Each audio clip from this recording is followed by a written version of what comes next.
जो जूठे मुंह होकर के या भगवान सूर्य चंद्र की तरफ करके लघुशंका करते हैं तो उनके आंखों में आग का अंगार रखा जाता है। जो जेठ होकर अपने लघु भ्राता की पत्नी के साथ गलत, पिता होकर अपनी पुत्री के साथ, भाई होकर अपनी बहन के साथ, या गुरु पत्नी के, ऐसे लोगों को तपाई हुई लोहे की स्त्री के साथ बेड़ियों से, लोहे की ऐसे जंजीरों से जो जलती हुई, उसी में जकड़ दिया जाता है। जो अपने कानों से गुरु की निंदा सुनता है, जो अपने कानों से वैष्णव जनों की निंदा सुनता है, जो दूसरों की निंदा सुनकर के हर्षित होता है, ऐसे पापियों को यमदूत जो लाते हैं यमराज के, वो तपाया हुआ लोहा उनके कानों में डाला जाता है बार बार। जो देव मंदिर में जमीन लगाई गई या किसी ऋषि मुनि को दान में दे दी गई, या कोई सभा भवन है सार्वजनिक, जो इनको तुड़वा कर उनकी जमीन हड़प लेते हैं, यमदूत उन्हें ला करके धीरे धीरे उनकी शरीर की खाल उधारते हैं। जो गौ के स्थान में, पवित्र स्थान में जल में मल त्याग करते हैं, यहां के बड़े बड़े कौवे जिनकी लंबी चोंच होती है, उनकी गुदा द्वार से आते खींचते हैं बार बार। जो अपनी कन्या को रकम दे के बेचते हैं, उसको यहां लाया जाता है और उसके शरीर में बड़े बड़े घाव किए जाते हैं, और फिर नमक की नदी है, उस नदी में डाल दिया जाता है। जो मनुष्य विकट संपत्ति और वो समस्याएं नष्ट हो गई, पुत्र, भृत्य, पत्नी, बंधु और बुजुर्गजन, किसी का त्याग कर देता है विपत्ति आने पर और अपना पेट पालन करने लगता है, इनको छोड़ देता है।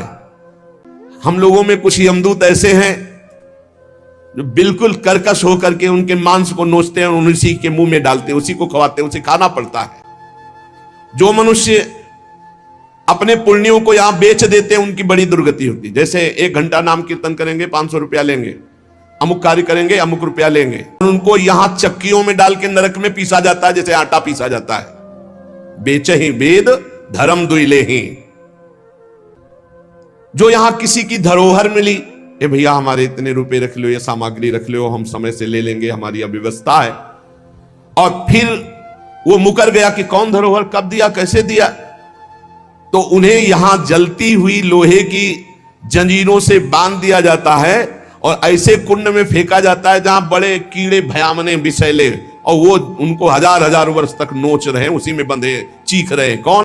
जो पापी दिन में मैथुन करते हैं, शास्त्रीय मर्यादा में दिन में मैथुन करना निषेध है। जो रात्रि में पराई स्त्री से मैथुन करते हैं, वो यहां पापी जन लाए जाते हैं। बहुत गहरा कुंड है जो खोपड़ी के बल उसमें छोड़े जाते हैं, और लोहे के बड़े बड़े नीचे कांटे लगे हुए हैं, पूरा बिंद जाते हैं, फिर निकाले गए, फिर फेंके। और जो सदैव नई नई भोग प्रवृत्ति के लिए नवीन नवीन स्त्रियों को फंसाते रहते हैं और उनसे सहवास करते हैं, तो यहां एक बहुत बड़ा वृक्ष है सेमर का जैसा, और उसमें बहुत भी विषैले कांटे हैं। उस पापी को उसमें जबरदस्ती खींचा जाता है, बार बार नीचे बार बार ऊपर, करो आलिंगन। अधिक मात्रा में वो खून से लथपथ होकर जहरीले कांटे लगने से व्याकुल होकर त्राहिमाम पुकारता है। जो लोग पराई स्त्रियों को फुसलाकर उनके सतीत्व को नष्ट करते हैं, जो लोग अपने धन के घमंड में आकर गुरुजनों को नीचा दिखाते हैं,